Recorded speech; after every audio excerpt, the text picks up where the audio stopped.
చూడాలరా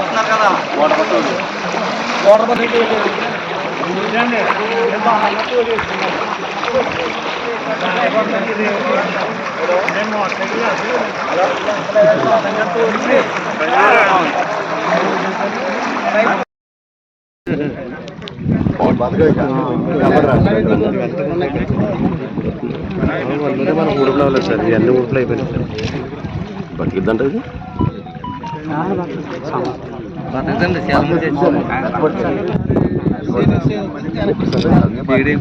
గడ్డు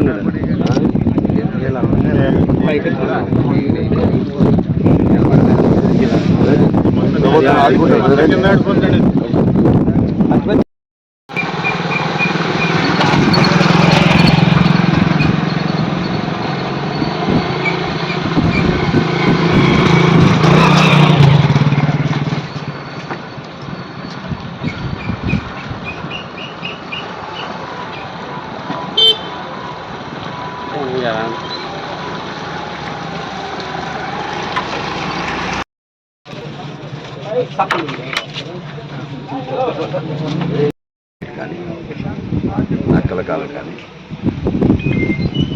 అలాగే గోవర్ధన నది కానీ ఏదైతే డ్రైన్స్ ఉన్నాయో అన్నీ కూడా గత 5 సంవత్సరాల నుంచి కూడా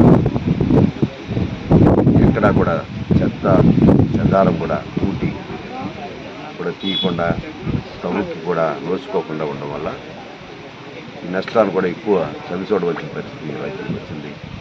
అలాగే కాలువలు కూడా ఎక్కడా కూడా గొరబడెక్క కానీ చెత్త కూడా ఉంటే కూడా ఆకారికి స్ప్రే చేయడానికి కూడా నోసుకొని ప్రభుత్వం అని చెప్పడం బాధ్యతన్నప్పుడు కూడా ఇవన్నీ కూడా సరిచేయడానికి ప్రత్యేకంగా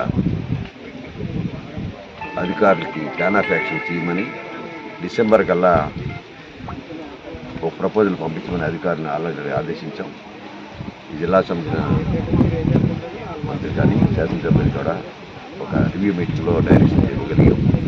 డెఫినెట్గా దానికి సంబంధించిన ప్రణాళికలో భవిష్యత్తులో గురవకుండా డ్రైనేజ్ వ్యవస్థను మెరుగుపరచడంతో పాటు కాలువల యొక్క మరమ్మతులు కూడా చేస్తామని మాట్లాడచ్చు. ప్రత్యేకంగా నక్కల డ్రైన్ ఏదైతే మనం ఈవేళ ఆచంట ఏమవరం ఆచంట పెరుమంచిడి గ్రామాల యొక్క ముంపు కోడూరు మండలం యొక్క ముంపు ప్రధానంగా నక్కల డ్రైన్ వల్ల జరుగుతూ ఉంది.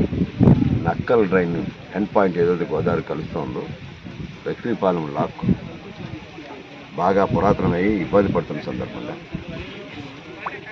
ఈ గ్రామంలో ఎక్కువ ముంపుకు జరుగుతున్నారనే మాటలు చెప్తూ భవిష్యత్తులో లాక్ని ఆటోమేటిక్ లాకులు ఏర్పాటు చేయడంతో పాటు అవసరం అనుకుంటే ఒక 6 లిఫ్ట్లు బాగా ముంపు గురైన టైంలో ఆ లిఫ్ట్ని ఉపయోగించి వచ్చే నీరుని ఎప్పటికప్పుడు తోడిచి రైతులను ఆదుకోవడానికి ఒక నిర్ణయం చేయబోతున్నామనే మాట చెప్తాం. Thank you.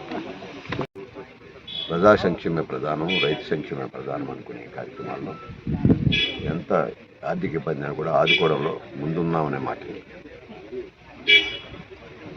రైతుల యొక్క బకాయిని కూడా త్వరలో చెల్లిస్తామనే మాటని ప్రభుత్వం ద్వారా చెప్తూ ధైర్యంగా ఉండమని రైతులు ప్రత్యేకంగా చెప్తూ చాలా తీసుకుంటాం.